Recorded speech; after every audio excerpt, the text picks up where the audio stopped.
बेटा पुलिस की हिरासत में है, खदशा है मेरे बेटे को पुलिस मुकाबले में मार दिया जाएगा। बेटे पर पुलिस बोगस मुकदमात का इंदराज कर रही है। मेरे बेटे को पुलिस ने 4 से 5 रोज निजी टॉर्चर सेल में रखा, जहां उस पर तशद्दुद किया जाता रहा। बेटे फरहान को लदेवाला घर से पुलिस ने गिरफ्तार किया। वजह पूछी तो बताया गया कि तुम्हारे बेटे ने डकैती की वारदातें की हैं। मेरे बेटे को बचाया जाए, ऐसा कहना था जेल में बंद फरहान के वालिद का अपने वकला के हमरा प्रेस कॉन्फ्रेंस करते हुए, जहां वकला ने भी अपने मुवक्किल के साथ पुलिस की ज्यादतियों का तज़किरा किया। प्रेस कॉन्फ्रेंस के दौरान वकला का क्या कहना था? इम्प्रूवमेंट की पहले नंबर पे जब ये वकूआ हुआ है तो उसमें ये कहते हैं कि ये अपनी गाड़ी छोड़ के भाग गए।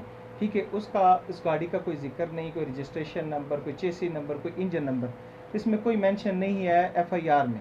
लेकिन जब इन्होंने ये कमेंट्स इस पिटीशन में फाइल किए हैं तो उसमें इन्होंने बदनीति के तौर पर इसको अपनी जो इनकी मेलाफाइड है उनको शो कर दिया।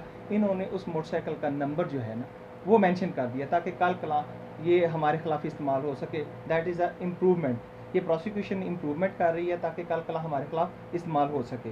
तो इसमें ये मेलाफाइड है पुलिस की, किसी किस्म का कोई जुर्म हमारे खिलाफ नहीं है। आर्टिकल जो 10 है वो 10A इंसर्ट किया गया है कॉन्स्टिट्यूशन में, right of fair trial. Right of fair trial हमारा राइट है और हम एजिटेट इसीलिए कर रहे हैं कि बच्चे का फिजिकल रिमांड दिया जाए और उसको इन्वेस्टिगेशन मुकम्मल करके उसका चलान सेंड टू कोर्ट किया जाए। चलान सेंड टू कोर्ट होने के बाद ये अदालत फैसला करे कि whether the offence is made out और नॉट। ठीक है, ऑफेंस अगर मेड आउट हो रहा है तो फिर ये कोर्ट फैसला करे, ये पुलिस वाले खुद फैसला ना करें। हमें जो बाज़गश जो चल रही हैं कि ये बच्चों का कत्ल कर देंगे, एक्स्ट्रा जुडिशल इनकाउंटर करना चाहते हैं, तो हम अरबाब इख्तियार तक ये बात पहुंचाना चाहते हैं कि राइट ऑफ फेयर ट्रायल के तहत हमारा राइट है कि चलान सेंड टू कोर्ट हो, फिजिकल रिमांड लेके इनका चलान मुकम्मल किया जाए और सेंड टू कोर्ट करने के बाद अदालत के रहम मुकर पर छोड़ा जाए। Thank you so much.